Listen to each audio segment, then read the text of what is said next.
வேர்க்காமல் விளையாட முடியாது, விமர்சனம் இல்லாத வளர முடியாது. என் தலைவன் எனக்கு கற்பிச்சது, விமர்சனம் என்பது வெறும் சொற்கள் தானே, நம்மளை காயப்படுத்தும் கற்கள் ஒன்று இல்லையே, அவ்வளவுதான்.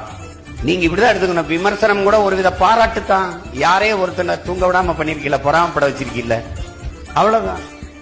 விமர்சனத்தை உரமாக்கு, அதில் உன் லட்சியத்தை மரமாக்கு. இந்த கோட்பாட்டை ஏற்றுக்கொண்டு போயிட்டே இருக்கணும். எல்லாம் கடைசியாக சரியாகிவிடும் என்று நம்புங்க. அப்படி சரியாகலைன்னா இது கடைசி இல்லை என்று நம்புங்க. அத ரொம்ப முக்கியம். இரண்டாவது, முந்திக்கொண்ட முதல் கல் கோயிலின் அடிக்கல்லாயிருது, கடைசி வரை காத்திருந்த கல் தான் கலசம் ஏறுது. எப்படி பார்த்தாலும் சாதனைக்கு தேவை பொறுமைதான். எவ்வளவுதான் திறன் இருந்தாலும் வாய்ப்பு இல்லைன்னா அது பயனற்று போகும். ஆனால் அப்படி வாய்ப்பை நாமளே உருவாக்கிக்கிறது என்பது பெரிய சாதனை தான். வேர்க்காமல் விளையாட முடியாது, விமர்சனம் இல்லாத வளர முடியாது.